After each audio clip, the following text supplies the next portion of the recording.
Hello. Mahavatar Narasimha ഇന്ത്യയിലെ 3D എനിമേറ്റഡ് മൂവിയാണ്. July 2025 ആണ് റിലീസായത്. 25 ജൂലൈ 2025 റിലീസായത്. ഇതൊരു എപ്പിക്, എന്താ പറയുക, ഹിസ്റ്റോറിക്കൽ ഡ്രാമ അതേപോലെ അല്ലെങ്കിൽ അങ്ങനത്തെ ഒരു സംഭവം കാറ്റഗറിയിൽ പെടുന്നതാണ്. അപ്പോൾ ഇത് നമ്മുടെ ഒരു സബ്സ്ക്രൈബർ എന്ന് പറയാൻ പറ്റില്ല, നമ്മുടെ ഒരു വ്യൂവർ റിക്വസ്റ്റ് ചെയ്തിട്ടുണ്ട്. ആൾക്ക് വേണ്ടി മാത്രം നമ്മൾ ചെയ്യുന്നതാണ് കേട്ടോ. അപ്പോൾ നിങ്ങൾക്ക് താല്പര്യം ഉണ്ടെങ്കിൽ കാണാം. ഇതൊരു സ്പെഷ്യലാണ്. എല്ലാവരും കേട്ട് കഴിഞ്ഞാൽ അടിപൊളിയാണ്. ഒന്ന് ശ്രദ്ധിച്ചു കഴിഞ്ഞാൽ പറ്റുന്നുണ്ടെങ്കിൽ നോക്കട്ടോ. Mahavatar Narasimha.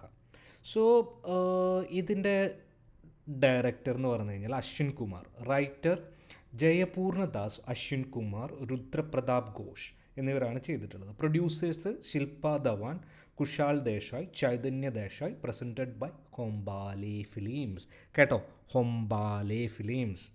Music director Sam CS, editor Ajay Varma, voice cast Aditya Raj Sharma and Haripriya Matha. Production houses Kleem productions and presented by Hombale films. Okay, അപ്പോൾ നമുക്ക് നമ്മുടെ കാര്യത്തിലേക്ക് പോകാം. ഇതൊരു എനിമേറ്റഡ് മൂവിയായിരുന്നു. കുറച്ച് ഭയങ്കര ട്രോൾസും കാര്യങ്ങളൊക്കെ വന്നിട്ടുണ്ടായിരുന്നു. തിയേറ്ററിൻ്റെ ഉള്ളിൽ ചെരുപ്പഴിച്ചു വെച്ച് സിനിമയ്ക്ക് കയറുന്നു, ഹോമം, പൂജ, അങ്ങനത്തെ കാര്യങ്ങളൊക്കെ കുറേ സോഷ്യൽ മീഡിയയിൽ കിടന്ന് നടക്കുന്നുണ്ടായിരുന്നു. അതിൻ്റെയൊക്കെ ആഫ്റ്റർ എഫക്റ്റ് എന്താണെന്നുള്ളത് നമുക്ക് ഇവിടെ നോക്കാം. ഇപ്പോൾ ഇറങ്ങിയിട്ട് ഇപ്പോൾ ഒരു മാസം കൂടി ആവുന്നില്ല, പക്ഷേ ഓൺ എ സ്പെഷ്യൽ റിക്വസ്റ്റ് നമ്മൾ ഈ വീഡിയോ ചെയ്യുന്നതാണ്. ഇതിൻ്റെ കാര്യങ്ങളൊക്കെ അവൈലബിൾ ആയിട്ടുള്ള കാര്യങ്ങൾ മാത്രം വെച്ചിട്ടാണ് നമ്മൾ പറയപ്പെടുന്നത്. അപ്പോൾ ഇതിൻ്റെ ഒരു ഫൈനൽ റിസൾട്ട് അല്ല, അങ്ങോട്ടും ഇങ്ങോട്ടും മാറാനുള്ള സാധ്യതകളുണ്ട് കേട്ടോ. അപ്പോൾ ടോട്ടൽ പ്രൊഡക്ഷൻ കോസ്റ്റ് എന്ന് പറയുന്നത് 15 കോടിയാണ് വന്നിട്ടുള്ളത്.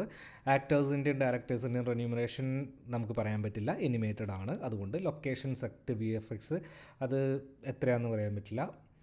അതിൻ്റെ എനിമേഷൻ പ്രൊഡക്ഷൻ ഓവർ 4.5 years ആണ് അതിനകത്ത് മെൻഷൻ ചെയ്തിട്ടുള്ളത്. പോസ്റ്റ് പ്രൊഡക്ഷൻസിൻ്റെയും എമൗണ്ട് ഇതിനകത്ത് വിശദീകരിച്ച് തന്നിട്ടില്ല. മാർക്കറ്റിംഗ് കോസ്റ്റും ഇതിനകത്ത് പറഞ്ഞിട്ടില്ല. At till date theatrical distribution and release date നമുക്ക് നോക്കാം. 25 ജൂലൈയിലാണ് പടം റിലീസായിട്ടുള്ളത്. Multiple languages. ഏതൊക്കെയാണ് ലാംഗ്വേജസ്? ഹിന്ദി, തെലുങ്കു, കന്നഡ, തമിഴ്, ദെൻ മലയാളം. 5 ഭാഷകളിൽ ഇൻ 3D ആൻഡ് 2D ഫോർമാറ്റിൽ പടം റിലീസായിട്ടുണ്ട്. Festival premiere debated at the 55th international film festival of India in November 2024 ഈ പടം അവിടെ കാണിച്ചിട്ടുണ്ട് കേട്ടോ. അപ്പോൾ distribution Hombale and Kleem productions. OTT release ഇതേവരെ കൺഫേം ആയിട്ടില്ല. അപ്പോൾ വേൾഡ് വൈഡ് ഇന്നലെ വരെ പടം എത്ര കളക്ട് ചെയ്തിട്ടുണ്ടായിരുന്നു? 210 കോടി എന്നാണ് കണക്കുകൾ പറയപ്പെടുന്നത്. പല 2-3 സൈറ്റുകളും കാര്യങ്ങളും അതേപോലെ തന്നെ ജെന്യൂനായിട്ടുള്ള പല സോഴ്സുകളും പറയപ്പെടുന്നത് 210+ ആണ് പറയപ്പെടുന്നത്. 210 crores മുകളിലാണ് പടം കളക്ട് ചെയ്തിട്ടുള്ളതെന്ന് പറയുന്നത്.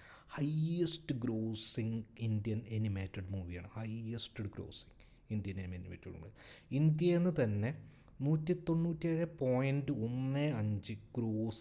നെറ്റ് എന്ന് പറയുമ്പോൾ 169.3 crores. According to detailed box office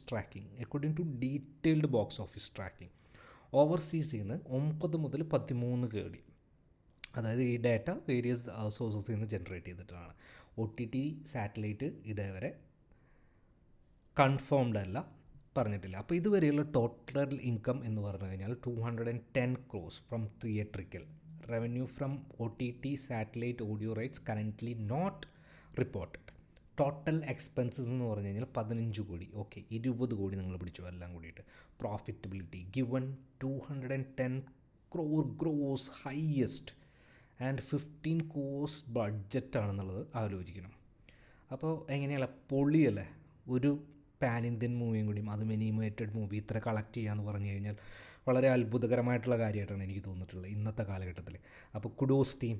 ഇതേപോലത്തെ മൂവികൾ ഇനിയും ഉണ്ടാവട്ടെ, ഇതിനേക്കാളും അടിപൊളിയായിട്ടുള്ള പടങ്ങൾ ഇനിയും ഉണ്ടാവട്ടെ എന്നുള്ളത് നമുക്ക് ആശ്വസിപ്പിക്കാം. അവർ ഇതിനേക്കാളും നല്ല മൂവികൾ പ്രൊഡ്യൂസ് ചെയ്യട്ടെ എന്ന് നമുക്ക് പ്രത്യാശിക്കാം.